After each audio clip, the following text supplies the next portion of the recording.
와, 아니 나도 못 찾은 건데 대체 어디서 배운 거야? 이리 와.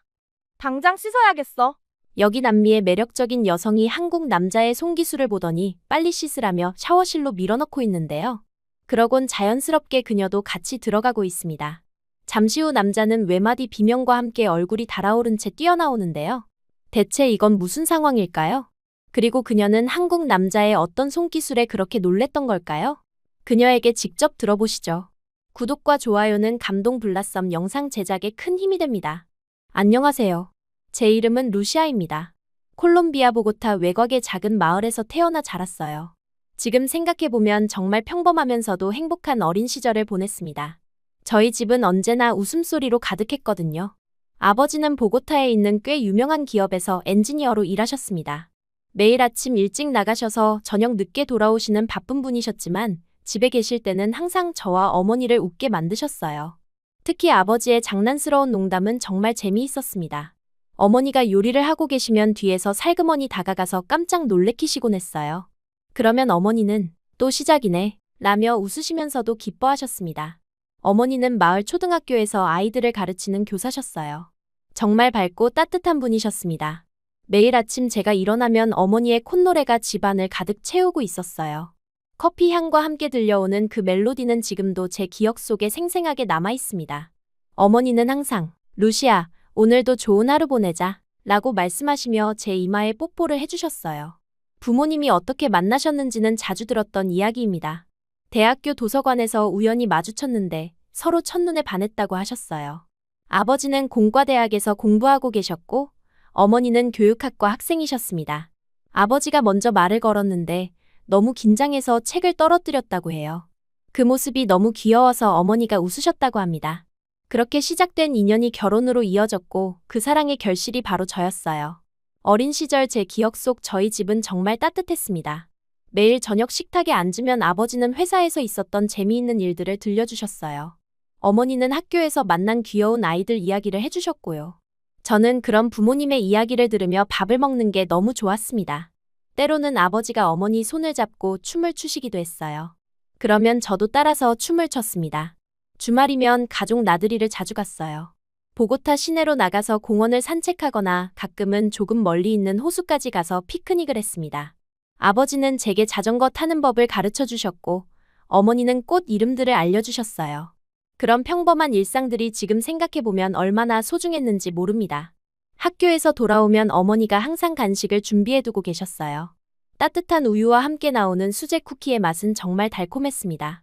어머니는 제가 숙제하는 동안 옆에 앉아서 채점을 하시거나 다음날 수업 준비를 하셨어요. 가끔 제가 모르는 문제가 있으면 친절하게 설명해 주셨습니다.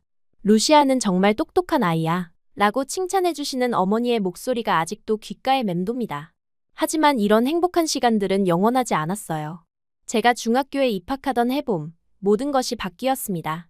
그날은 정말 평범한 토요일이었어요. 부모님은 일주일에 한 번씩 하시던 장보기를 위해 함께 나가셨습니다. 저는 집에서 숙제를 하고 있었고 부모님이 돌아오시면 함께 저녁을 먹기로 했었어요. 그런데 저녁 시간이 되어도 부모님이 돌아오지 않으셨습니다. 처음에는 단순히 늦어지는 거라고 생각했어요. 가끔 마트에서 지인을 만나면 이야기를 나누시곤 했거든요. 하지만 시간이 더 지나도 연락이 없어서 조금씩 걱정이 되기 시작했습니다. 그때 집 전화가 울렸어요. 수화기를 들자마자 들려온 것은 경찰관의 목소리였습니다. 혹시 마르케스 씨 따님이신가요? 지금 병원으로 와주세요. 그 순간 온 세상이 무너지는 것 같았어요. 다리에 힘이 풀려서 바로 서 있을 수가 없었습니다. 이웃집 아주머니와 함께 병원으로 달려갔습니다. 응급실 앞에서 의사 선생님을 만났는데 그분의 표정만 봐도 좋지 않은 소식이라는 걸 알 수 있었어요. 죄송합니다. 어머님은 이미 돌아가셨습니다. 아버님은 의식을 잃으신 상태이지만 생명에는 지장이 없어요. 그 말을 듣는 순간 정말 숨이 막혔습니다. 어머니가 돌아가셨다는 게 믿어지지 않았어요. 몇 시간 전까지만 해도 저녁에 맛있는 거 해줄게 라고 말씀하시며 웃으셨던 분이 어떻게 갑자기 세상을 떠나실 수 있는지 이해할 수 없었습니다. 경찰관으로부터 사고 경위를 들었어요. 부모님이 장을 보고 귀가하던 중 횡단보도를 건너다가 갑자기 돌진한 차량에 치였다고 했습니다. 그 차량의 운전자도 그 자리에서 사망했다고 했어요. 원망할 대상조차 사라진 상황이었습니다. 며칠 후 아버지가 의식을 되찾으셨을 때 아버지의 모습은 제가 아는 그분이 아니었어요. 눈빛에서 생기가 완전히 사라져 있었습니다. 어머니의 장례식 내내 아버지는 한마디도 하지 않으셨어요. 그저 멍하니 앉아서 어딘가를 바라보고만 계셨습니다. 장례식이 끝나고 집으로 돌아온 후부터는 더욱 심각했습니다. 아버지는 회사에 사직서를 내셨어요. 그리고 하루 종일 소파에 앉아서 술만 드시기 시작했습니다. 밤에는 어머니 이름을 부르며 우시는 소리가 들렸어요. 그런 아버지를 보면서 저도 어떻게 해야 할지 몰랐습니다. 집안 분위기는 완전히 바뀌었어요. 예전에는 항상 들리던 웃음소리와 대화 소리가 사라지고 무거운 침묵만이 집을 가득 채웠습니다. 아침에 일어나도 어머니의 콧노래는 들리지 않았고 저녁 식탁도 조용하기만 했어요. 아버지와 저는 서로 말을 거의 하지 않았습니다. 학교에서도 집중이 안 됐어요. 친구들은 저를 위로해 주려고 했지만 그 어떤 말도 제 마음에 와닿지 않았습니다. 선생님들도 저를 배려해 주셨지만 저는 그저 하루하루를 버텨내는 것만으로도 힘들었어요. 집에 돌아가면 술에 취한 아버지가 어머니 사진을 보며 혼자 중얼거리고 계셨거든요. 그런 날들이 몇 달 동안 계속됐습니다. 저는 점점 아버지와 거리감을 느끼기 시작했어요. 예전에 따뜻하고 재미있던 아버지는 어디 가고 이제는 술에 의존하며 무기력하게 지내시는 모습만 보였거든요. 어린 마음에 두려움도 생겼습니다. 아버지마저 저를 떠날까봐 걱정이 됐어요. 하지만 어느 날 갑작스럽게 모든 게 바뀌었습니다. 경찰서에서 연락이 왔어요. 사고에 대한 정밀 조사 결과가 나왔다는 것이었습니다. 처음 조사에서는 단순한 교통사고로 처리됐지만 차량에 대한 정밀 검사를 해본 결과 놀라운 사실이 밝혀졌어요. 사고의 원인은 운전자의 과실이 아니라 차량의 브레이크 결함이었다는 것입니다. 브레이크 시스템에 제조상 결함이 있어서 급정거가 불가능했다고 했어요. 즉, 운전자도 어머니와 마찬가지로 피해자였던 것이죠. 이 소식을 들었을 때 저는 복잡한 감정이 들었습니다. 원망할 대상이 사라진 것 같으면서도 동시에 이런 일이 왜 일어났는지에 대한 분노가 생겼어요. 그런데 이 소식을 들은 아버지의 반응은 예상과 달랐습니다. 그날 이후 아버지는 갑자기 술을 끊으셨어요. 그리고 어디서 구해왔는지 낡은 공구함을 들고 나타나셨습니다. 밤마다 마당에서 이상한 일을 하시기 시작했어요. 처음에는 아버지가 뭘 하시는지 몰랐습니다. 그런데 며칠 지나고 보니 폐차장에서 가져온 오래된 자동차 부품들을 분해하고 조립하고 계시더라고요. 손에는 항상 기름이 묻어 있었고 옷에는 검은 얼룩들이 생겼습니다. 밤늦게까지 무언가를 연구하시는 모습이었어요. 아버지의 이런 변화가 처음에는 이해되지 않았습니다. 회사도 그만두고 술만 드시던 분이 갑자기 이렇게 열심히 뭔가를 하신다는 게 신기했어요. 하지만 조금씩 아버지의 눈빛이 달라지는 걸 느낄 수 있었습니다. 예전처럼 생기가 돌아오고 있었거든요. 며칠 후에야 아버지가 하시는 일이 무엇인지 알게 됐어요. 브레이크 시스템을 연구하고 계신 거였습니다. 어머니를 잃게 한 그 결함을 직접 파헤치고 계셨던 것이죠. 아버지는 엔지니어 출신이시니까 기계에 대한 이해가 있으셨어요. 그 지식을 바탕으로 왜 브레이크가 고장났는지, 어떻게 하면 이런 일을 예방할 수 있는지를 연구하고 계셨습니다. 생활비는 정말 빠듯했어요. 아버지가 회사를 그만두시면서 수입이 없어졌거든요. 저축해둔 돈으로 겨우겨우 생활했습니다. 하지만 그런 어려운 상황에서도 아버지는 자동차 연구를 멈추지 않으셨어요. 오히려 더욱 열심히 하셨습니다. 처음에는 아버지의 행동을 이해하지 못했습니다. 왜 굳이 그런 힘든 일을 하시는지, 어머니가 돌아오는 것도 아닌데 왜 그러시는지 의문이었어요. 하지만 시간이 지나면서 조금씩 깨닫기 시작했습니다. 아버지는 단순히 복수를 위해서가 아니라 같은 일이 다시 일어나지 않도록 하기 위해서 그런 일을 하고 계신 거였어요. 어느 날 밤, 아버지가 작업하시는 모습을 몰래 지켜본 적이 있습니다. 브레이크 부품을 들여다보시면서 이런 일이 다시는 일어나면 안 된다 고 혼잣말을 하시더라고요. 그 순간 아버지의 마음을 조금이나마 이해할 수 있었습니다. 어머니를 잃은 슬픔을 복수나 원망이 아닌 다른 사람들을 위한 일로 승화시키고 계신 거였어요. 그 이후로 아버지를 보는 제 시선이 달라졌습니다. 예전처럼 무기력하게 술에 의존하시는 모습이 아니라 뭔가 의미 있는 일을 위해 노력하시는 모습이 보였거든요. 비록 생활은 어려웠지만 아버지의 눈빛에는 다시 살아있는 생기가 피어나고 있었습니다. 그때 저도 어렴풋이 느꼈어요. 아버지의 이런 결심이 단순히 아버지만의 일이 아니라 언젠가는 제 인생에도 큰 영향을 미칠 거라는 것을요. 그리고 정말로 몇 년 후 그 예감은 현실이 되었습니다. 하지만 그때는 아직 그런 미래를 상상할 수도 없었어요. 그저 조금씩 달라지고 있는 아버지를 지켜보면서 저희 가족에게도 다시 희망이 생기고 있다는 걸 느낄 뿐이었습니다. 아버지가 자동차 연구에 몰두하시면서 저희 생활은 조금씩 안정을 찾아가는 것 같았습니다. 하지만 고등학생이 된 저에게는 새로운 고민이 생겼어요. 사춘기라는 게 참 복잡한 것 같습니다. 예전 같으면 아버지와 함께 있는 시간이 좋았을 텐데, 이제는 왠지 어색하고 거리감이 느껴졌어요. 학교에서 돌아오면 아버지는 여전히 마당에서 자동차 부품들과 씨름하고 계셨습니다. 손에는 항상 기름때가 묻어 있었고, 작업복은 온갖 얼룩으로 더러워져 있었어요. 처음에는 아버지가 뭔가 의미 있는 일을 하신다고 생각했는데, 시간이 지나면서 조금씩 부끄러운 마음이 들기 시작했습니다. 특히 친구들이 집에 놀러 왔을 때가 제일 민망했어요. 깔끔하게 정장을 입고 출근하시는 다른 아버지들과 달리 저희 아버지는 항상 기름 냄새가 나는 작업복을 입고 계셨거든요. 친구들이 루시아 아버지는 뭐 하시는 분이야? 라고 물어보면 대답하기가 곤란했습니다. 예전에는 자랑스럽게 엔지니어셔 라고 말할 수 있었는데 이제는 뭐라고 설명해야 할지 모르겠더라고요. 그런 제 마음을 모르시는 건지 아버지는 여전히 자신의 연구에만 집중하셨어요. 저와의 대화도 점점 줄어들었습니다. 아침에 학교 갈 때 잘 다녀와 라고 인사하시는 것 외에는 거의 말씀을 나누지 않았어요. 저녁 식사 시간에도 서로 말없이 밥만 먹고 아버지는 곧바로 다시 작업을 하러 나가셨습니다. 이런 상황이 몇 개월 동안 계속되다가 어느 날 정말 충격적인 일이 일어났어요. 친한 친구 마리아가 저에게 조심스럽게 말하더라고요. 루시아, 혹시 너희 아버지 요즘 어디서 일하시는지 알아? 저는 무슨 뜻인지 몰라서 왜? 라고 물었습니다. 그때 마리아가 말한 것은 정말 예상치 못한 것이었어요. 어제 엄마랑 시장 갔다가 봤는데 너희 아버지가 동네 카센터에서 일하시더라. 그 순간 머리가 하얘졌습니다. 아버지가 집에서 자동차 연구만 하시는 줄 알았는데 실제로는 정비소에서 일하고 계셨던 거예요. 집에 돌아와서 확인해보니 정말이었습니다. 아버지는 며칠 전부터 마을 입구에 있는 작은 카센터에서 일을 시작하신 거였어요. 아마 생활비가 부족해서 그런 결정을 하신 것 같았습니다. 하지만 저에게는 그 사실을 말씀하지 않으셨어요. 한때 대기업에서 엔지니어로 일하셨던 아버지가 이제는 허름한 정비소에서 기름때 묻은 옷을 입고 일하신다는 사실이 받아들여지지 않았습니다. 특히 사춘기였던 저에게는 그런 아버지의 모습이 부끄러웠어요. 친구들에게 뭐라고 설명해야 할지, 어떻게 받아들여야 할지 정말 혼란스러웠습니다.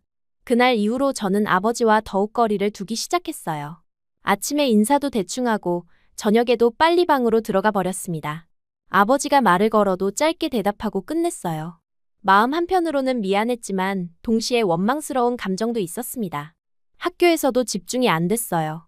수업 시간에도 자꾸 아버지 생각이 났습니다. 왜 저에게 말씀하지 않으셨을까? 정말 생활이 그렇게 어려웠을까?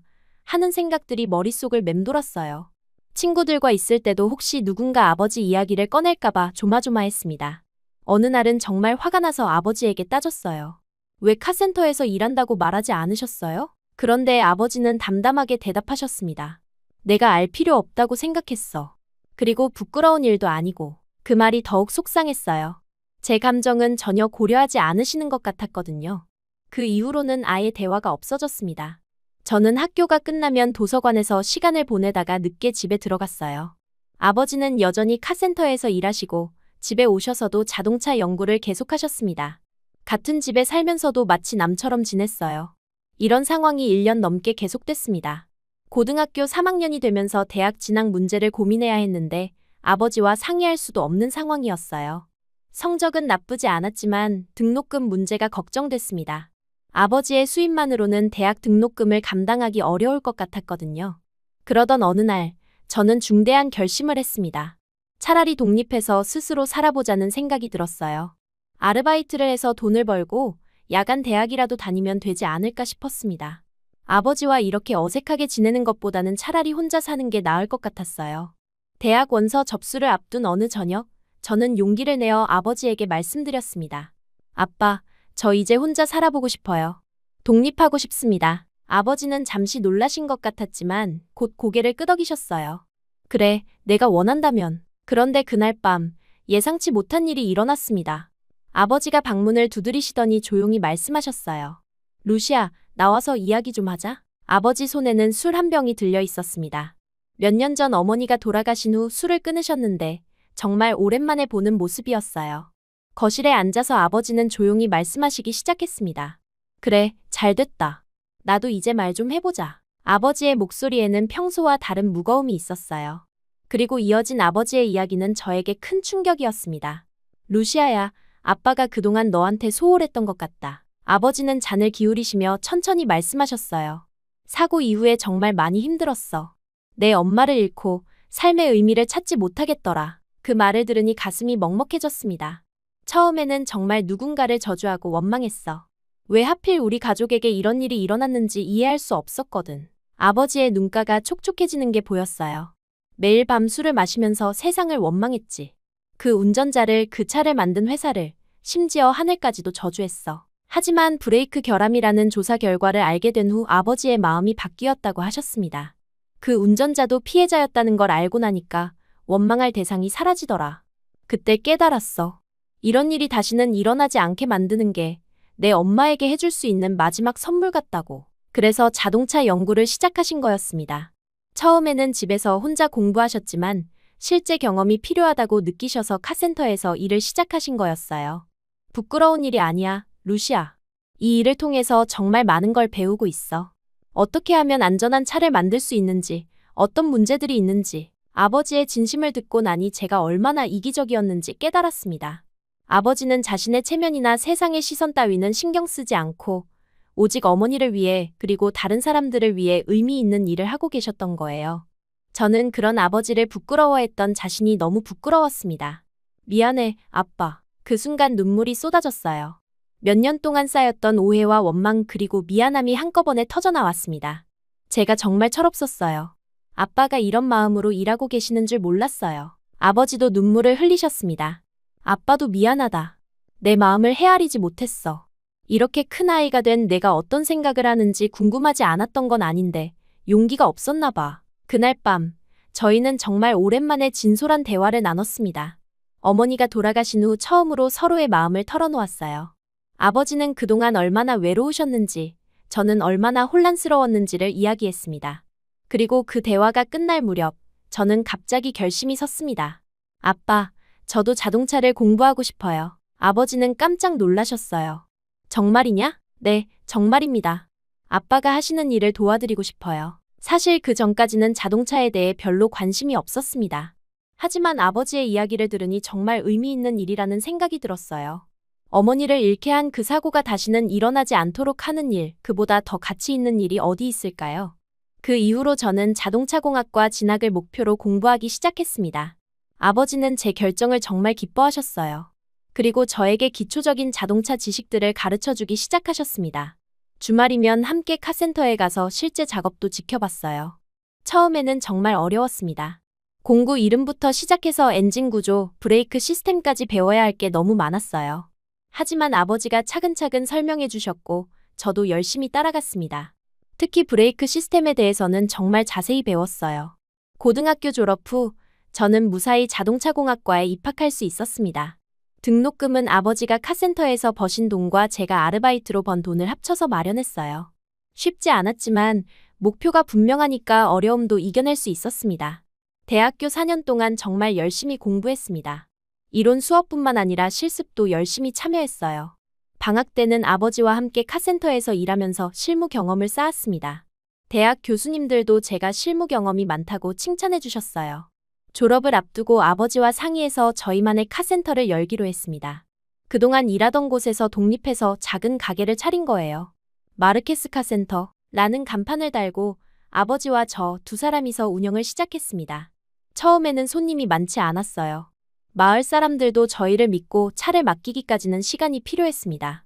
하지만 아버지의 실력과 경험 그리고 제가 대학에서 배운 최신 지식을 합치니까 정말 좋은 서비스를 제공할 수 있었어요.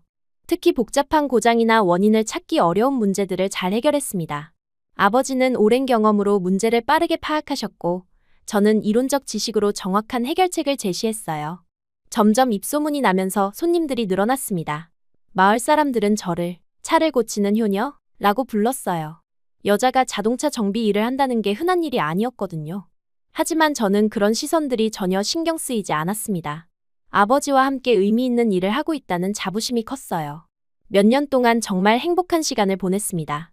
아버지와 저는 일에서도 생활에서도 좋은 파트너가 되었어요. 어머니를 잃은 아픔은 여전했지만 그 아픔을 의미 있는 일로 승화시키고 있다는 느낌이 들었습니다. 하지만 세월의 무게는 정말 냉정했어요. 아버지가 점점 나이가 드시면서 체력적으로 힘들어하시기 시작했습니다. 오랜 기간 몸을 혹사하신 탓에 건강에도 문제가 생기기 시작했어요. 특히 허리와 무릎이 많이 아프셨습니다. 병원에 가보니 의사 선생님이 무리하지 말라고 하셨어요.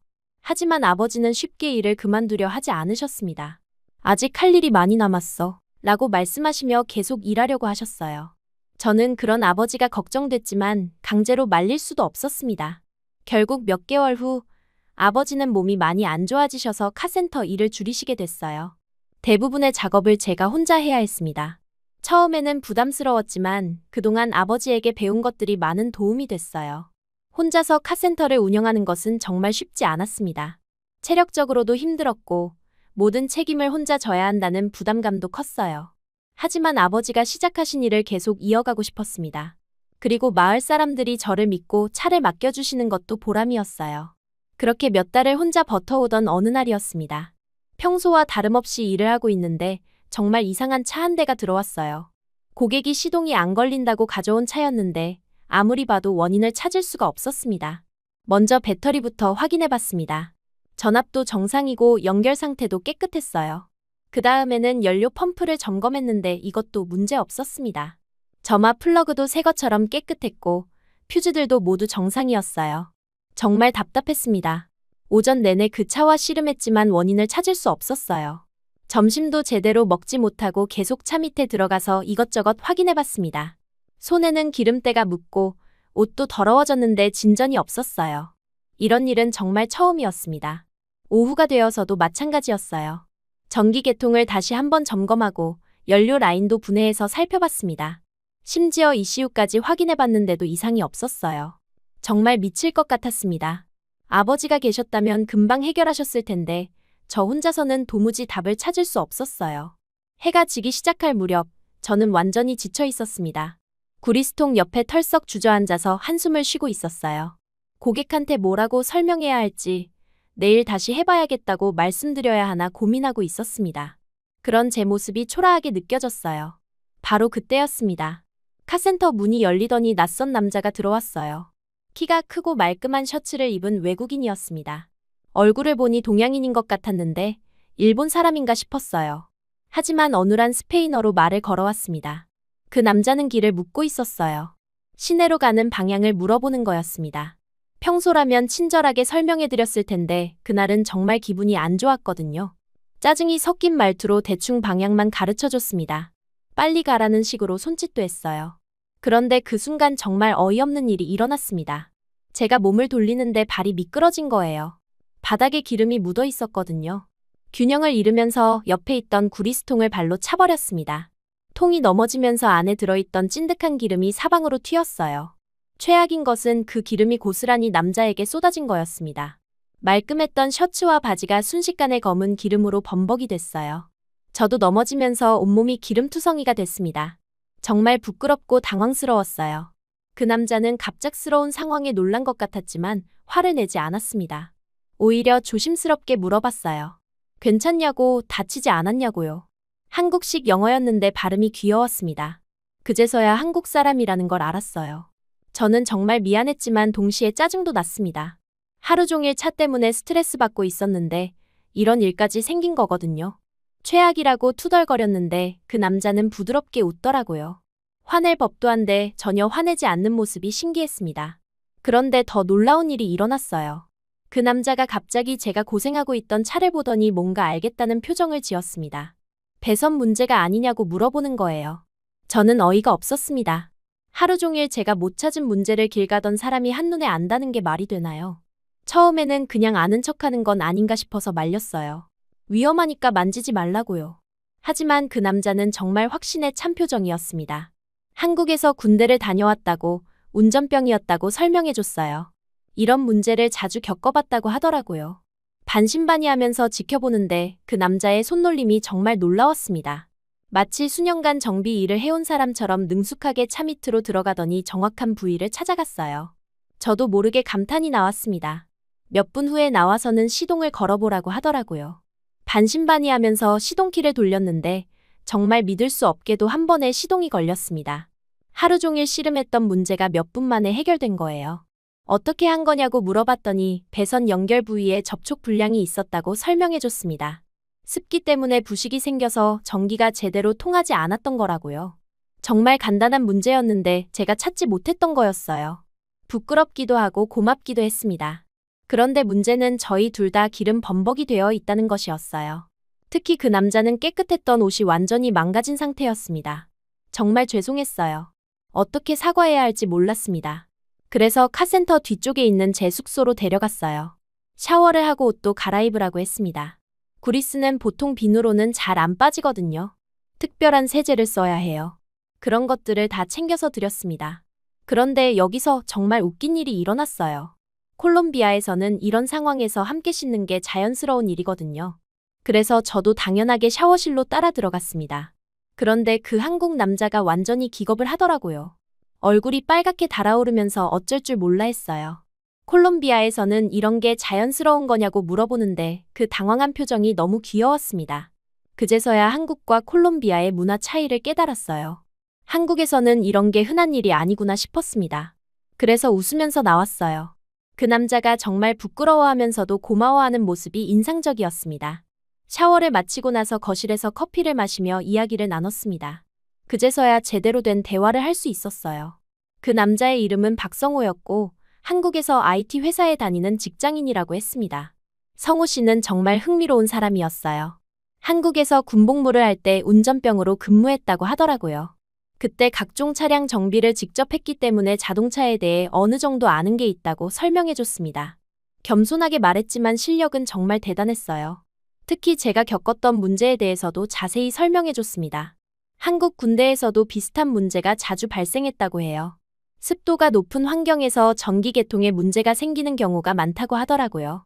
요즘 차들은 이런 문제가 많이 개선됐지만 오래된 차들은 여전히 그런 문제가 있다고 했습니다. 성호 씨와 이야기하면서 정말 많은 걸 배웠어요. 한국의 자동차 기술에 대해서도 들었고 군대 이야기도 재미있었습니다. 무엇보다 차에 대한 애정이 남다른 사람이라는 걸 느낄 수 있었어요. 콜롬비아는 그냥 여행 차 온 거라고 했습니다. 회사에서 휴가를 내고 남미 여행을 하고 있다고 하더라고요. 처음에는 페루에서 시작해서 볼리비아 그리고 콜롬비아까지 온 거라고 했어요. 다음에는 브라질로 갈 예정이라고 했습니다. 이야기를 나누면서 시간 가는 줄 몰랐어요. 오랜만에 이렇게 재미있는 대화를 나눠본 것 같았습니다. 특히 차에 대한 이야기를 할 때는 정말 신났어요. 아버지 외에는 이런 깊은 이야기를 나눌 사람이 없었거든요. 성호 씨도 저와 대화하는 걸 즐거워하는 것 같았어요. 여행 중에 이런 경험은 처음이라고 하더라고요. 보통은 관광지나 호텔에서만 시간을 보내는데 현지 사람과 이렇게 깊은 이야기를 나눈 건 처음이라고 했습니다. 대화가 이어지면서 성호 씨에 대해 더 많이 알게 됐어요. 정말 신중하고 차분한 성격의 소유자였습니다. 말하는 것도 조리 있게 했고 다른 사람을 배려하는 마음도 깊었어요. 제가 지금까지 만난 남자들과는 확실히 달랐습니다. 콜롬비아 남자들은 대부분 겉모습에만 관심이 있고 여자를 대할 때도 가벼운 경우가 많거든요. 하지만 성호 씨는 제 이야기를 진지하게 들어주고 제가 하는 일에 대해서도 진심으로 관심을 보여줬어요. 특히 아버지와 제가 함께 카센터를 운영한다고 했을 때 정말 감동했다고 하더라고요. 한국에서도 부모님과 함께 일하는 경우가 있지만 특히 아버지의 뜻을 이어받아서 하는 일이라니 정말 멋있다고 칭찬해줬습니다. 어느새 밤이 깊어졌어요. 성호 씨는 숙소를 찾아야 한다고 하더라고요. 하지만 이미 늦은 시간이라 마땅한 곳을 찾기 어려울 것 같았습니다. 그래서 저희 집에서 하룻밤 머물다 가라고 제안했어요. 처음에는 괜찮다고 사양하더라고요. 낯선 사람의 집에서 자는 건 부담스럽다고 했습니다. 하지만 제가 진심으로 괜찮다고 오히려 도움을 받은 게 저라고 하니까 결국 수락했어요. 그리고 농담처럼 숙박비도 아낄 수 있어서 좋다고 하더라고요. 여행하면서 돈을 아끼는 것도 중요하다고 웃으면서 말했습니다. 그런 솔직한 모습도 마음에 들었어요. 늦은 밤, 아버지가 돌아오셨을 때 성호 씨를 소개해드렸습니다. 아버지는 처음에 조금 놀라신 것 같았지만 제가 설명드리니까 고마워하셨어요. 특히 제가 해결하지 못한 차 문제를 도와줬다고 하니까 정말 감사해 하셨습니다. 아버지와 성호 씨가 대화하는 모습을 보니까 정말 신기했어요. 언어는 통하지 않았지만 차에 대한 이야기를 할 때는 서로 통하는 게 있는 것 같았습니다. 손짓 발짓으로 설명하면서 웃는 모습이 보기 좋았어요. 그날 밤, 저는 정말 오랜만에 마음이 따뜻해지는 걸 느꼈습니다. 하루 종일 스트레스 받고 짜증났던 기분이 완전히 날아갔어요. 우연한 만남이었지만 정말 특별한 하루가 된 것 같았습니다. 다음 날 아침, 아버지가 저에게 말씀하셨어요. 오랜만에 제가 환하게 웃는 모습을 봤다고, 그 남자 덕분인 것 같다고 하시더라고요. 그리고 내일부터는 아버지가 카센터를 지키시겠다고, 저는 성호 씨에게 콜롬비아 구경을 시켜드리라고 하셨습니다. 아버지의 그 말씀이 저에게는 정말 큰 의미였어요. 아버지가 제 마음을 이해해 주신다는 느낌이었습니다. 그리고 성호 씨와 더 많은 시간을 보낼 수 있다는 기대감도 생겼어요. 바로 그 순간부터 저는 알고 있었습니다. 이 만남이 단순한 우연이 아니라 제 인생에 정말 중요한 변화를 가져올 거라는 것을요. 구리스 범벅으로 시작된 어수선한 만남이 이렇게 특별한 인연의 시작이 될 줄은 꿈에도 몰랐습니다. 성호 씨와 함께 보낸 그 며칠은 정말 제 인생에서 가장 특별한 시간이었습니다. 아버지가 카센터를 맡아주시겠다고 하신 덕분에 저는 마음 편히 가이드 역할을 할 수 있었어요. 사실 저도 콜롬비아 관광지를 제대로 가본 적이 없었거든요. 그동안 공부와 일에만 매달려 살았으니까요. 첫 번째로 간 곳은 보고타 시내에 있는 황금박물관이었습니다. 성호 씨는 콜롬비아의 역사에 정말 관심이 많았어요. 박물관을 둘러보면서 이것저것 물어보는데 저도 몰랐던 것들이 많았습니다. 함께 설명을 듣고 배우는 기분이었어요. 특히 황금 공예품들을 보면서 감탄하는 성호 씨의 모습이 인상적이었습니다. 점심은 전통 음식점에서 먹었어요. 아이아코라는 닭고기 수프를 주문했는데 성호 씨가 처음 먹어보는 음식이라며 신기해했습니다. 맛있게 드시는 모습을 보니 제가 더 기뻤어요. 그리고 저에게 한국 음식에 대해서도 설명해 주셨습니다. 김치나 불고기 같은 음식들 말이에요. 오후에는 몬세라테 산에 올라갔습니다. 케이블카를 타고 올라가면서 보고타 시내가 한눈에 보이는 풍경이 정말 아름다웠어요. 성호 씨도 계속 사진을 찍으면서 감탄했습니다. 저도 이런 풍경을 이렇게 자세히 본 건 처음이었어요. 평소에는 일에만 바빠서 주변을 돌아볼 여유가 없었거든요. 산 위에서 커피를 마시면서 이야기를 나눴는데 그때 성호 씨가 정말 인상 깊은 말을 했어요. 콜롬비아가 이렇게 아름다운 나라인 줄 몰랐다고, 특히 사람들이 따뜻하다고 하더라고요. 그 말을 들으니 제가 살고 있는 나라가 새롭게 보였습니다. 둘째 날에는 조금 멀리 나가서 커피 농장을 방문했어요. 콜롬비아 하면 커피를 빼놓을 수 없죠. 농장 주인 아저씨가 직접 커피 재배 과정을 설명해 주셨는데 성호 씨가 정말 열심히 들었습니다. 한국에서도 커피를 좋아한다고, 이렇게 직접 농장을 보는 건 처음이라고 했어요. 커피 체험도 했습니다. 직접 커피 열매를 따고 가공하는 과정도 봤어요. 갓 볶은 커피 원두로 내린 커피를 마셨는데 정말 향이 달랐습니다. 성호 씨는 이런 커피를 한국에서도 마실 수 있으면 좋겠다고 했어요. 그래서 농장에서 파는 원두를 조금 사서 선물로 드렸습니다. 셋째 날에는 정글 투어를 갔어요. 보고타에서 차로 몇 시간 가면 열대우림 지역이 나옵니다. 가이드와 함께 정글을 걸으면서 각종 식물들과 동물들을 봤어요. 성호 씨는 도시에서만 살아서 이런 자연환경을 접해본 적이 거의 없다고 했습니다. 특히 형형색색의 새들을 보면서 정말 신기했어요. 앵무새나 큰부리새 같은 것들 말이에요. 저도 이런 걸 이렇게 가까이서 본 건 처음이었습니다. 두 사람 다 마치 어린아이처럼 좋아했어요. 그 순간들이 정말 행복했습니다. 정글에서 하룻밤을 묵었는데 밤에 들리는 자연의 소리들이 신기했어요. 벌레 소리, 개구리 소리, 새 소리가 어우러져서 만드는 자연의 오케스트라 같았습니다. 성호 씨와 함께 별을 보면서 이야기를 나눴는데 그때가 가장 가까워진 것 같았어요. 넷째 날에는 다시 보고타로 돌아와서 구시가지를 구경했습니다. 라칸델라리아 지역의 알록달록한 건물들과 거리 예술가들의 공연을 봤어요. 성호 씨는 거리 음악가들의 연주를 들으면서 정말 감동받는 것 같았습니다. 살사 음악에 맞춰 춤추는 사람들을 보면서 신기했어요. 그래서 저도 용기를 내서 성호 씨에게 춤을 가르쳐줬습니다. 처음에는 어색해했지만 금방 따라했어요.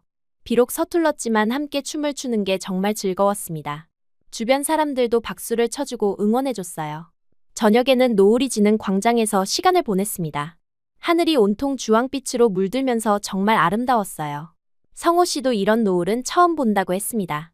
한국의 노을과는 색깔이 다르다고 하더라고요. 그 며칠 동안 성호 씨와 함께하면서 정말 많은 걸 느꼈습니다. 무엇보다 성호 씨는 제가 지금까지 만난 남자들과 완전히 달랐어요. 콜롬비아 남자들은 대부분 겉모습에만 관심이 있고 여자를 대할 때도 가벼운 경우가 많거든요. 하지만 성호 씨는 정말 진중하고 세심했습니다. 제가 말하는 것을 진지하게 들어주고 제 생각을 존중해줬어요. 그리고 단순히 겉모습만 보는 게 아니라 제 마음을 이해하려고 노력했습니다. 아버지와 함께 카센터를 운영한다고 했을 때도 정말 멋있다고 칭찬해줬어요. 또한 성호 씨는 정말 배려심이 깊었습니다. 제가 피곤할까봐 중간중간 쉬자고 하고 제가 원하는 걸 물어보고 항상 제 기분을 살펴줬어요. 이런 세심한 배려를 받아본 적이 없어서 정말 새로웠습니다. 무엇보다 성호 씨와 함께 있으면 제가 정말 살아있다는 느낌이 들었어요. 그동안 공부와 일에만 매달려 살면서 잊고 있었던 감정들이 되살아나는 것 같았습니다. 웃음도 많아지고 세상이 다르게 보이기 시작했어요. 마지막 날 밤, 저는 정말 큰 용기를 냈습니다. 성호 씨에게 제 마음을 고백한 거예요. 사실 며칠 동안 계속 고민했었거든요.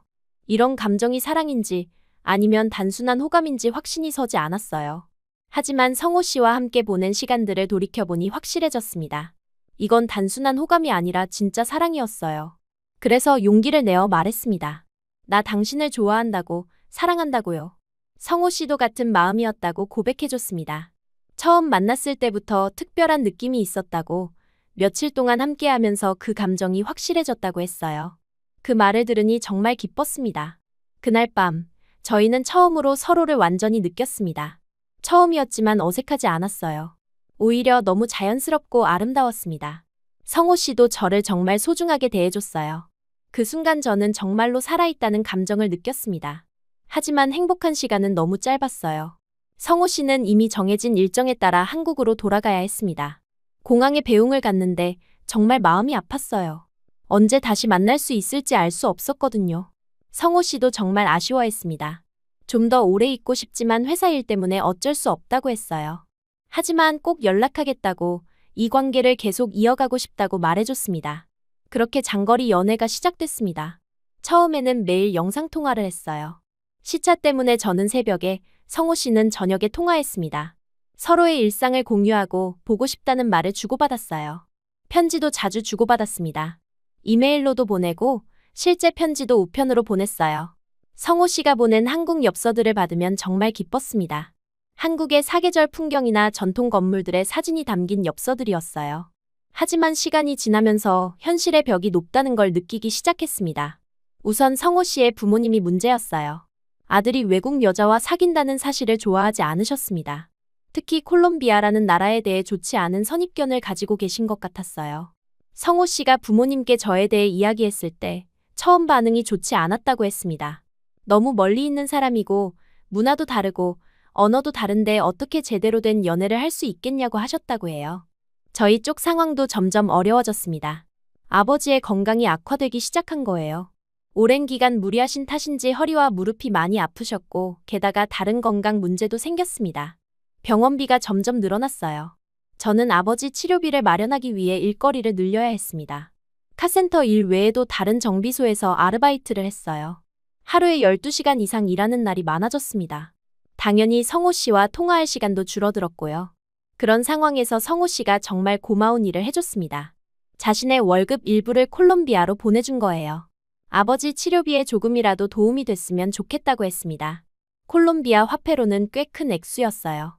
그 돈으로 아버지는 제대로 된 치료를 받을 수 있었습니다. 아버지도 정말 고마워하셨어요. 따지면 멀고 모르는 사람한테 이렇게 도움을 준다니 정말 좋은 사람이라고 하시면서 눈시울을 붉히셨습니다. 하지만 이 일이 성호 씨의 부모님께 알려지면서 상황이 더 복잡해졌어요. 성호 씨의 어머니가 정말 화를 내셨다고 합니다. 그 여자가 우리 아들을 이용하는 거 아니냐, 돈을 보내라고 요구한 거 아니냐고 하셨다고 해요.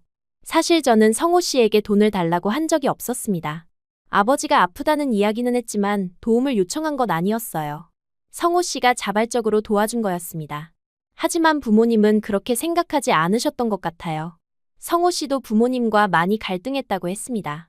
자신이 스스로 결정한 일이라고, 루시아는 그런 사람이 아니라고 설명했지만 쉽게 이해해 주시지 않았다고 해요. 가족 간의 갈등 때문에 성호 씨도 많이 힘들어했습니다. 저도 정말 괴로웠어요. 성호 씨에게 부담을 주고 싶지 않았는데 결과적으로 가족 갈등을 일으키게 된 것 같아서 죄책감이 들었습니다. 차라리 헤어지는 게 낫지 않을까 하는 생각도 들었어요. 그런 마음을 성호 씨에게 털어놨더니 절대 그런 생각하지 말라고 했습니다. 이런 어려움은 충분히 극복할 수 있다고, 포기하지 말자고 다독여줬어요. 하지만 현실은 그리 만만하지 않았습니다. 시간이 지나면서 연락 횟수도 줄어들기 시작했어요. 저는 일에 바빠서, 성호 씨는 가족 갈등과 회사 일 때문에 여유가 없었습니다. 영상통화도 일주일에 한두 번 정도로 줄어들었어요. 그러던 어느 날, 성호 씨로부터 예상치 못한 연락이 왔습니다. 비행기 티켓을 보냈으니 한국으로 와달라는 거였어요. 이제 진짜로 싸워봐야 할 시간이 온 것 같다고 부모님께 직접 인사드리고 오해를 풀어보자고 했습니다. 저는 정말 고민됐어요. 한국까지 간다고 해서 상황이 나아질지 확신이 서지 않았거든요. 오히려 더 복잡해질 수도 있을 것 같았습니다. 게다가 아버지를 혼자 두고 갈 수도 없었고요. 하지만 동시에 이 관계를 포기하고 싶지도 않았어요. 성호 씨는 제가 정말 사랑하는 사람이었고 함께 미래를 그려보고 싶은 사람이었습니다. 성호 씨로부터 비행기 티켓을 받고 난 후 며칠 동안 정말 많은 고민을 했습니다. 한국으로 가는 것이 과연 옳은 선택일까요? 아버지의 건강도 완전히 회복되지 않으셨는데 혼자 두고 갈 수는 없었어요. 게다가 카센터 운영도 제가 책임져야 하는 상황이었습니다. 하지만 동시에 성호 씨와의 관계를 포기할 수도 없었어요. 그분은 제가 정말 사랑하는 사람이었고 함께 미래를 만들어가고 싶은 사람이었습니다. 이런 기회를 놓치면 다시는 올 수 없을 것 같았어요. 며칠 밤을 뜬 눈으로 새우면서 고민했습니다. 성호 씨에게는 조금 더 시간이 필요하다고 말씀드렸어요. 너무 급작스러운 결정을 내릴 수는 없었거든요. 성호 씨도 이해해 주시면서 충분히 생각해 보라고 하셨습니다. 그런데 아버지가 제 고민을 다 알고 계시는 것 같았어요. 평소보다 더 자주 제 얼굴을 들여다보시고 밤늦게까지 일하는 제 모습을 걱정스럽게 바라보셨습니다. 하지만 직접적으로 물어보지는 않으셨어요. 일주일 정도 지났을 때 저는 더 이상 미룰 수 없다는 생각이 들었습니다. 아버지께 솔직하게 말씀드리고 상의를 받아야겠다고 결심했어요. 그날 저녁 카센터 일을 마치고 집으로 들어가서 아버지 앞에 앉았습니다. 떨리는 목소리로 말씀드렸어요. 성호 씨가 한국으로 와달라고 했다는 것, 하지만 아버지를 혼자 두고 갈 수 없다는 것을 솔직하게 털어놨습니다. 아버지는 조용히 제 이야기를 들어주셨어요. 그리고 잠시 침묵이 흘렀습니다. 아버지는 커피 잔을 천천히 내려놓으시고 저를 바라보셨어요. 그 눈빛에는 깊은 이해와 사랑이 담겨 있었습니다. 아버지가 하신 말씀은 정말 예상치 못한 것이었어요. 아빠는 엄마 그림자만 차만 봤는데 이제는 내가 인생을 봐야 할 때라고 하셨습니다. 마음이 이끄는 대로 가라고 하시더라고요. 그 한마디가 제 심장을 깊이 찔렀습니다. 중학교 때 어머니를 잃고 시간이 멈춰버린 것 같았던 그 순간이 다시 움직이기 시작하는 느낌이었어요. 아버지가 저에게 새로운 인생을 살아가라고 허락해 주시는 것 같았습니다. 눈물이 쏟아지기 시작했어요. 그동안 얼마나 많은 걱정과 부담을 안고 살았는지 그때 깨달았습니다. 아버지는 계속 말씀하셨어요. 그간 못난 아비 때문에 고생 많았다고, 이제는 아빠 걱정 말고 제 행복을 쫓으라고 하셨습니다. 아버지의 손을 잡았는데 정말 거칠고 뜨거웠어요. 수십 년간 일하시면서 생긴 굳은 살과 상처들이 그대로 느껴졌습니다. 그 손에는 아버지의 평생이 담겨 있었고 저에 대한 무한한 사랑이 전해졌어요. 아버지는 또 말씀하셨습니다. 어머니가 돌아가신 후 정말 많이 방황했지만 저 때문에 다시 살아갈 힘을 얻었다고 하시더라고요. 이제는 제가 제 길을 찾아 나서야 할 때라고, 그것이 어머니가 원하시는 일이기도 하다고 하셨습니다. 그날 밤 저는 정말 많이 울었어요.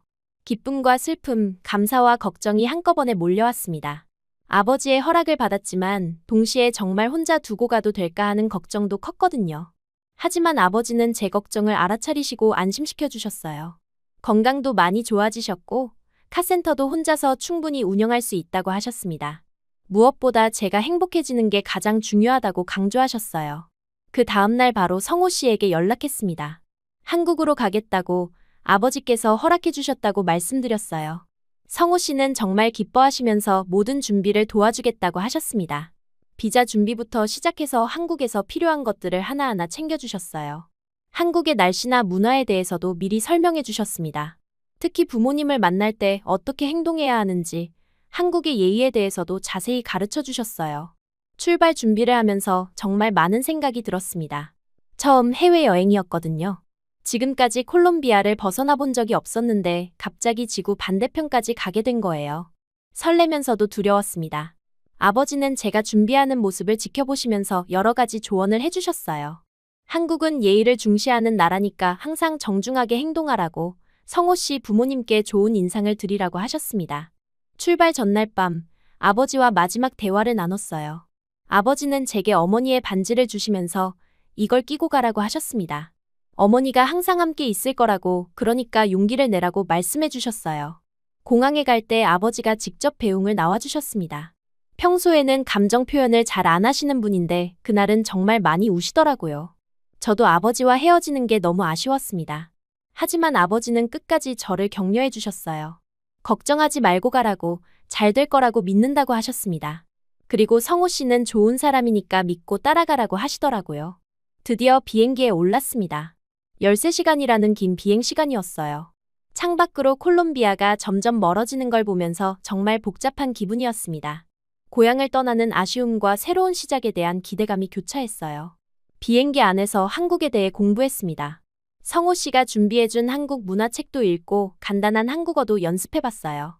안녕하세요, 감사합니다, 죄송합니다 같은 기본적인 인사말들을 외웠습니다. 창밖으로 흘러내린 눈물이 고향의 햇빛처럼 반짝였어요. 어머니 생각도 많이 났습니다. 어머니가 살아계셨다면 이 상황을 어떻게 생각하셨을까요? 아마 제 행복을 응원해 주셨을 것 같아요.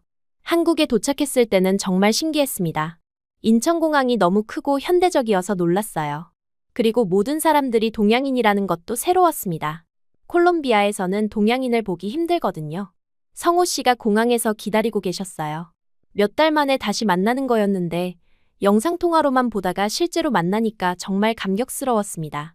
눈이 마주치는 순간 두 사람 다 말없이 서로를 껴안았어요. 하지만 진짜 시험은 그 다음이었습니다. 성호 씨의 부모님을 만나는 것이었어요. 성호 씨가 미리 많이 이야기해 두셨다고 했지만 여전히 저에 대한 시선이 좋지 않을 수도 있다고 하셨습니다. 성호 씨 집에 도착했을 때 정말 떨렸어요. 한국의 아파트는 콜롬비아 집과 완전히 달랐습니다. 현관에서 신발을 벗는 것부터 시작해서 모든 게 새로웠어요. 부모님을 처음 뵀을 때는 정말 긴장됐습니다. 성호 씨 어머니는 저를 차갑게 바라보시는 것 같았어요. 아버지는 무표정하셨고요. 분위기가 정말 어색했습니다. 처음 몇 시간은 정말 어색하고 긴장된 분위기였습니다. 성호 씨 부모님은 저를 예의상 맞아주시긴 했지만 여전히 경계심을 늦추지 않으시는 게 느껴졌어요. 특히 어머니는 제가 말할 때마다 의심스러운 눈빛으로 바라보셨습니다. 아마 정말로 돈 때문에 성호 씨에게 접근한 건 아닌지 확인하려는 것 같았어요. 저는 미리 준비해간 작은 선물들을 드리면서 조심스럽게 대화를 시작했습니다. 콜롬비아에서 가져온 커피 원두와 수공예품들이었어요. 하지만 받으시면서도 표정이 여전히 굳어 있으셨습니다. 성호 씨가 번역을 도와주시면서 저희 이야기를 전달했는데 처음에는 간단한 것들부터 시작했어요. 어떻게 자동차 공학을 공부하게 되었는지, 아버지와 함께 카센터를 운영하고 있다는 것 등을 말씀드렸습니다. 그런데 성호 씨 아버지가 갑자기 날카로운 질문을 하셨어요. 정말로 성호에게서 돈을 받은 적이 있지 않냐는 것이었습니다. 그 순간 분위기가 더욱 차가워졌어요. 저는 솔직하게 대답했습니다. 네, 받았다고요. 하지만 제가 요청한 게 아니라 성호 씨가 자발적으로 도와주신 거라고 설명했어요. 그 대답을 듣고 어머니의 표정이 더욱 굳어졌습니다. 역시 그랬다는 듯한 눈빛이었어요. 저는 급하게 상황을 설명해야 했습니다. 왜 그런 일이 일어났는지, 저희 가족에게 무슨 일이 있었는지를 차근차근 말씀드리기 시작했어요. 먼저 아버지의 건강이 악화되었다는 것부터 설명했습니다. 오랜 기간 무리하게 일하신 탓에 여러 가지 문제가 생겼다고, 병원비가 많이 들어간다고 말씀드렸어요. 하지만 여전히 의심스러운 표정이셨습니다. 그때 저는 더 깊은 이야기를 해야겠다고 생각했어요. 저희 가족에게 왜 이런 일이 생겼는지, 어떤 아픔을 겪어왔는지를 솔직하게 털어놓기로 했습니다. 조심스럽게 어머니 이야기를 꺼냈어요. 제가 중학교 때 교통사고로 어머니를 잃었다는 것, 그 이후 아버지가 얼마나 힘들어하셨는지를 설명했습니다. 성호 씨가 번역해주시는 동안 부모님의 표정이 조금씩 변하기 시작했어요. 브레이크 결함으로 인한 사고였다는 것, 그래서 아버지가 같은 일이 반복되지 않도록 자동차 연구를 시작하셨다는 것도 말씀드렸습니다. 저도 그런 아버지의 뜻을 이어받아 자동차 공학을 공부하게 되었다고 설명했어요. 하지만 여전히 완전히 믿지 못하시는 것 같았습니다. 그래서 더 구체적인 이야기를 해야 했어요. 어머니를 잃고 난 후 저희 가족이 얼마나 어려운 시간을 보냈는지, 아버지가 술에 의존하며 무너져 내렸던 시기가 있었다는 것도 솔직하게 말씀드렸습니다. 그리고 아버지가 다시 일어서면서 카센터에서 일하게 된 과정, 저와 아버지가 어떻게 화해하게 되었는지도 자세히 설명했어요. 그 모든 과정이 쉽지 않았다는 것, 하지만 서로를 이해하면서 더 가까워질 수 있었다는 것을 말씀드렸습니다. 성호 씨와의 만남에 대해서도 처음부터 끝까지 솔직하게 이야기했어요. 구리스 사고로 시작된 우연한 만남이었지만 점점 서로에게 특별한 감정을 느끼게 되었다는 것을 설명했습니다. 단순히 외모나 경제적인 조건 때문이 아니라 진짜 마음이 통했다는 것을 강조했어요. 특히 성호 씨가 저를 어떻게 대해주셨는지, 얼마나 진심으로 저를 아껴주셨는지를 구체적으로 말씀드렸습니다. 콜롬비아 여행을 함께하면서 느꼈던 감정들 그리고 헤어질 때의 아쉬움도 솔직하게 털어놨어요. 돈을 보내주신 일에 대해서도 자세히 설명했습니다. 제가 먼저 요청한 게 아니라 성호 씨가 저희 상황을 안타까워하시면서 자발적으로 도와주신 거라고 말씀드렸어요. 그리고 그 돈이 아버지 치료에 정말 큰 도움이 되었다는 것도 감사하게 말씀드렸습니다. 이 모든 이야기를 다 듣고 나서야 성호 씨 어머니의 표정이 완전히 바뀌기 시작했어요. 눈시울이 촉촉해지시더니 갑자기 눈물을 흘리시기 시작했습니다. 그런 사연이 있는 줄도 모르고 오해했다고 얼마나 힘들었겠냐고 하시면서 저를 꼭 껴안아 주셨어요. 그 순간 정말 감동적이었습니다. 며칠 동안 쌓였던 긴장과 걱정이 한순간에 풀어지는 느낌이었어요. 성호 씨 아버지도 미안했다는 표정으로 제 손을 잡아주셨습니다. 그날 이후로 분위기가 완전히 바뀌었습니다. 반대가 응원으로 바뀐 거예요. 성호 씨 어머니는 이런 귀한 아가씨를 아들이 놓치면 안 되겠다고 하시면서 결혼을 적극 찬성해 주셨습니다. 아버지도 마찬가지였어요. 처음에는 무뚝뚝하셨는데 시간이 지나면서 저를 따뜻하게 대해주셨습니다. 특히 제가 자동차 일을 한다는 걸 알고 나서는 더욱 친근하게 대해주셨어요. 결혼 이야기가 본격적으로 나오기 시작했습니다. 성호 씨도 정말 기뻐했어요. 부모님의 반대가 가장 큰 걱정이었는데 오히려 적극적으로 도와주시니까 모든 게 순조롭게 풀렸습니다. 하지만 한 가지 걱정이 있었어요. 콜롬비아에 계신 아버지였습니다.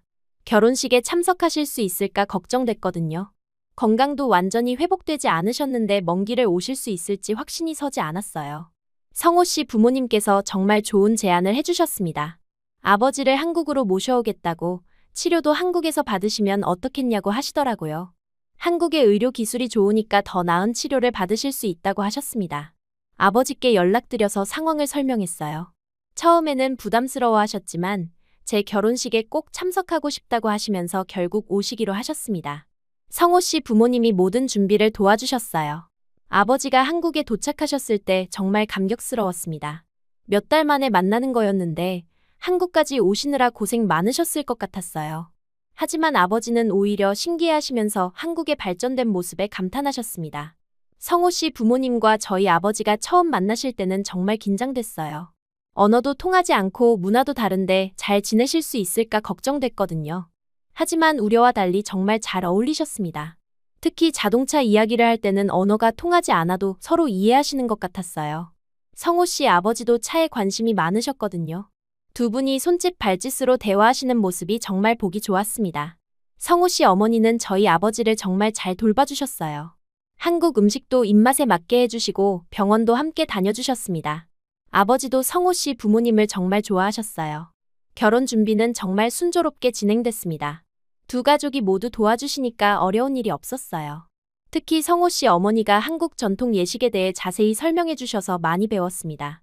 한국에서의 생활도 점점 적응이 됐어요. 처음에는 모든 게 낯설었지만 성호 씨와 부모님이 도와주셔서 금방 익숙해졌습니다. 특히 한국어도 조금씩 늘기 시작했어요. 아버지도 한국 생활을 좋아하셨습니다. 의료시설이 정말 좋아서 치료 효과도 빨랐어요. 그리고 한국의 자동차 기술을 직접 보시면서 정말 감탄하셨습니다. 이 나라는 기술이 정말 다르다고 계속 말씀하셨어요. 그리고 정말 중요한 제안이 나왔습니다. 성호 씨 어머니가 아예 한국에서 함께 살자고 하신 거예요. 한국은 정말 좋은 나라고 병원도 잘 되어 있고 새 출발하기에 딱 좋다고 하셨습니다. 아버지는 잠시 고민하시더니 미소를 지으셨어요. 그리고 말씀하셨습니다. 이 나라 기술이 정말 다르다고 여기서 새로운 것을 배우고 싶다고 하시더라고요. 그날 정말 한국과 콜롬비아 두 가족의 마음이 하나가 되는 느낌이었습니다. 결혼식이 끝나고 한국에서의 새로운 생활이 시작됐습니다. 처음에는 모든 게 낯설고 어려웠지만 성호 씨와 양가 부모님의 도움으로 점차 적응해갔어요. 특히 한국어 공부에 많은 시간을 투자했습니다. 일상생활에서 필요한 기본적인 대화는 할 수 있게 됐지만 복잡한 이야기는 아직 어려웠어요. 성호 씨와 저는 신혼생활을 시작하면서 미래에 대한 구체적인 계획을 세우기 시작했습니다. 무엇보다 함께 일할 수 있는 방법을 찾고 싶었어요. 성호 씨는 IT 회사에 다니고 계셨지만 자동차에 대한 관심이 여전히 많으셨거든요. 몇 달 동안 고민한 끝에 저희는 중요한 결정을 내렸습니다. 작은 카센터를 열기로 한 거예요. 성호 씨가 회사를 그만두고 저와 함께 자동차 정비 사업을 시작하자고 제안하셨습니다. 처음에는 걱정이 많았지만 성호 씨의 확신에 찬 모습을 보고 용기를 냈어요. 자본금 마련부터 시작해서 정말 많은 준비가 필요했습니다. 성호 씨가 그동안 모아둔 돈과 양가 부모님의 도움으로 작은 가게를 얻을 수 있었어요. 위치는 성호 씨 집 근처의 주택가였는데 주변에 카센터가 많지 않아서 좋은 조건이었습니다. 가게 간판을 만들 때 정말 고민이 많았어요. 어떤 이름을 지어야 할까 하다가 성호 씨가 좋은 아이디어를 내주셨습니다. 헌커 모터스라고 하자는 거였어요. 한국의 헌과 콜롬비아의 컬을 합친 이름이었습니다. 한국의 기술력과 콜롬비아의 열정이 만난다는 의미라고 설명해 주셨어요. 정말 마음에 드는 이름이었습니다. 저희의 사랑 이야기가 그대로 담긴 이름이었거든요. 간판을 다는 날 정말 감격스러웠어요. 드디어 저희만의 공간이 생긴 거였습니다. 아버지도 정말 기뻐하셨어요. 한국에 오신 후 건강이 많이 좋아지셔서 저희 일을 도와주실 수 있게 되셨거든요. 한국의 의료시설에서 치료를 받으시니까 효과가 정말 좋았습니다. 무엇보다 새로운 환경에서 새로운 활력을 찾으신 것 같았어요.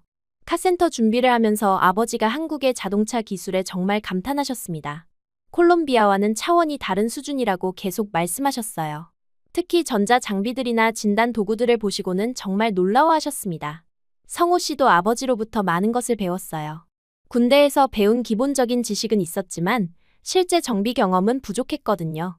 아버지가 오랜 경험으로 터득한 노하우들을 하나하나 가르쳐 주셨습니다. 저는 한국과 콜롬비아 양쪽의 기술을 모두 배울 수 있어서 정말 좋았어요. 한국의 최신 기술과 아버지의 경험이 합쳐지니까 정말 많은 것을 얻을 수 있었습니다. 특히 전자 장비 사용법을 배우는 게 재미있었어요. 카센터를 열고 처음 몇 달은 정말 어려웠습니다. 손님이 많지 않았거든요.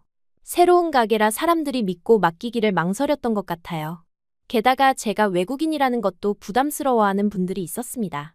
하지만 포기하지 않고 열심히 했어요.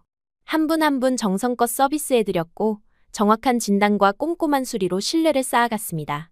특히 복잡한 문제들을 잘 해결해드리면서 점점 입소문이 나기 시작했어요. 아버지의 경험과 저희 이론적 지식 그리고 성호 씨의 새로운 아이디어가 합쳐지니까 정말 좋은 시너지가 났습니다. 다른 곳에서 해결하지 못한 문제들을 저희가 해결해드리는 경우가 많아졌어요. 특히 제가 여성이라는 점이 오히려 장점이 되는 경우도 있었습니다. 여성 고객들이 편하게 느끼시는 경우가 많았거든요. 자동차에 대해 잘 모르시는 분들에게 친절하고 자세하게 설명해드리면 정말 좋아하셨어요. 몇 개월이 지나면서 단골 고객들이 생기기 시작했습니다. 정말 기뻤어요. 한 분이 만족하시면 주변 분들께 추천해주시는 경우가 많았습니다. 입소문의 힘이 정말 크다는 걸 느꼈어요. 1년 정도 지났을 때는 정말 바쁠 정도로 일이 많아졌습니다. 예약을 받고 일해야 할 정도였어요. 주변에서 한콜 정비소를 모르는 사람이 없을 정도로 유명해졌습니다. 그런데 더 큰 기쁨이 기다리고 있었어요. 결혼한 지 1년 후 임신 소식을 들었습니다. 정말 예상치 못한 일이었는데 성호 씨와 저 그리고 양가 부모님 모두 너무 기뻐하셨어요. 임신 기간 동안은 몸이 힘들어서 일을 많이 줄여야 했습니다. 성호 씨와 아버지가 대부분의 일을 맡아주셨어요. 특히 성호 씨가 정말 많이 배우셔서 이제는 혼자서도 대부분의 수리를 할 수 있게 되셨습니다. 아기가 태어날 때까지 정말 조심스럽게 지냈어요. 한국의 산부인과 시설이 정말 좋아서 안심하고 검진을 받을 수 있었습니다. 의사 선생님들도 친절하게 설명해 주셨고 성호 씨가 항상 함께 다녀주셔서 든든했어요. 드디어 딸을 낳았을 때는 정말 감격스러웠습니다. 건강한 아기를 안아보니 눈물이 났어요. 성호 씨도 정말 기뻐하시면서 눈물을 흘리셨습니다. 양가 부모님들도 너무 좋아하셨어요. 특히 저희 아버지가 손녀를 보시고 정말 감동하셨습니다. 어머니를 잃고 나서 이렇게 기뻐하시는 모습을 본 적이 없었거든요. 손녀 바보가 되신 것 같았어요. 아기 이름을 정할 때도 고민이 많았습니다. 한국 이름과 스페인어 이름을 모두 고려해야 했거든요. 결국 소피아라고 지었어요. 한국어로도 예쁘고 스페인어로도 의미가 좋은 이름이었습니다. 아기가 조금 자라면서 정말 신기한 일들이 많았어요. 한국어와 스페인어를 동시에 배우는 거였습니다. 성호 씨와 시댁 식구들은 한국어로, 저와 아버지는 스페인어로 말을 걸었거든요. 소피아는 두 언어를 자연스럽게 받아들였어요. 소피아의 돌잔치는 정말 특별했습니다. 한국 전통 방식과 콜롬비아 방식을 섞어서 했어요. 한복도 입히고 콜롬비아 전통 의상도 입혔습니다. 정말 귀여웠어요. 돌잡이를 할 때 정말 웃긴 일이 일어났어요. 소피아가 장난감 자동차를 제일 먼저 잡은 거였습니다. 모든 사람들이 웃으면서 박수를 쳤어요. 아버지는 특히 기뻐하시면서 말씀하셨습니다. 피는 못 속인다고, 차를 잡는 손이라고 하시더라고요. 그 순간 정말 많은 생각이 들었어요. 어머니를 잃게 한 자동차 사고로 시작된 저희 가족의 이야기가 결국 이렇게 아름다운 결말로 이어진 거라는 생각이 들었습니다. 눈가가 촉촉해졌어요. 마음속으로 어머니께 말씀드렸습니다. 이제야 알겠다고, 사랑은 나라가 아니라 마음이 만드는 거라는 걸요. 어머니가 살아계셨다면 지금의 저희 모습을 보시고 정말 기뻐하셨을 것 같았어요. 소피아가 자라면서 카센터에도 자주 데려갔어요. 아직 어리지만 자동차에 정말 관심이 많았습니다. 공구를 만지고 싶어하고 엔진 소리를 들으면 좋아했어요. 정말 아버지 말씀대로 타고난 것 같았습니다. 한국 생활도 이제 완전히 익숙해졌어요. 한국어도 많이 늘었고 한국 문화도 이해하게 됐습니다. 무엇보다 한국 사람들의 따뜻함을 많이 느꼈어요. 처음에는 외국인이라서 어려움이 있었지만 시간이 지나면서 정말 많은 분들이 도와주셨습니다. 동네 사람들도 이제는 저를 완전히 이웃으로 받아들여 주셨어요. 특히 카센터를 통해 많은 분들과 인연을 맺었습니다. 어려운 일이 있으면 서로 도와주고 기쁜 일이 있으면 함께 축하해주는 진짜 이웃이 됐어요. 성호 씨와의 관계도 더욱 깊어졌습니다. 결혼 전에는 사랑하는 연인이었다면 이제는 정말 든든한 동반자가 된 느낌이에요. 함께 일하고 함께 아이를 키우면서 더욱 끈끈해졌습니다. 특히 카센터 일을 하면서 성호 씨의 새로운 면을 많이 발견했어요. 정말 꼼꼼하고 책임감이 강한 분이셨습니다. 고객들도 성호 씨를 정말 신뢰했어요. 저보다 한국어를 잘하시니까 소통도 원활했고요. 아버지도 한국 생활에 완전히 적응하셨습니다. 건강도 많이 좋아지셨고 새로운 기술들을 배우시는 재미로 사시는 것 같았어요. 특히 한국의 젊은 정비사들과 교류하시면서 서로 배우고 가르치는 걸 좋아하셨습니다. 가끔 콜롬비아가 그리울 때도 있었지만 이제는 한국이 완전히 제 고향이 된 느낌이에요. 특히 소피아가 한국에서 태어나고 자라니까 더욱 그런 느낌이 들었습니다. 한콜 정비소도 점점 규모가 커졌어요. 직원을 한 명 더 고용하게 됐고 장비도 더 좋은 걸로 교체했습니다. 정말 꿈만 같았어요. 몇 년 전만 해도 콜롬비아에서 혼자 카센터를 운영하며 고생했는데 이제는 한국에서 가족과 함께 성공적으로 사업을 하고 있다니요. 어느 날 성호 씨가 말했어요. 저희의 이야기가 정말 특별하다고, 이런 인연을 만들어준 그 구리스통에 감사해야 한다고 하시더라고요. 그 말을 듣고 정말 웃었습니다. 정말 그 사고가 없었다면 저희는 만나지 못했을 거예요. 돌이켜보니 제 인생은 정말 자동차와 때려야 뗄 수 없는 관계였습니다. 어머니를 잃게 한 자동차 사고, 아버지와 함께 시작한 카센터, 성호 씨와의 만남, 그리고 지금의 한콜 정비소까지요. 한때는 브레이크가 고장난 차처럼 멈춰있던 제 인생이 이제는 멈출 줄 모르는 사랑으로 달리고 있었습니다. 한국의 따뜻한 봄날, 한콜 정비소 앞에서 가족이 함께 웃고 있어요. 아버지는 손녀와 놀아주시고 성호 씨는 차를 정비하고 저는 고객 응대를 하고 있습니다. 차 엔진 소리가 들려오는데 그 소리는 더 이상 사고의 굉음이 아닌 새로운 삶의 심장 소리였어요.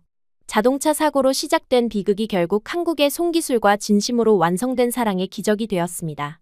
아버지의 눈에는 자랑스러움이, 제 마음에는 감사가, 그리고 성호 씨의 품에는 평생의 약속이 담겨 있었어요. 이제 저는 확신할 수 있습니다. 진정한 사랑은 국경을 넘고 언어를 넘어 마음과 마음을 이어주는 것이라는 걸요.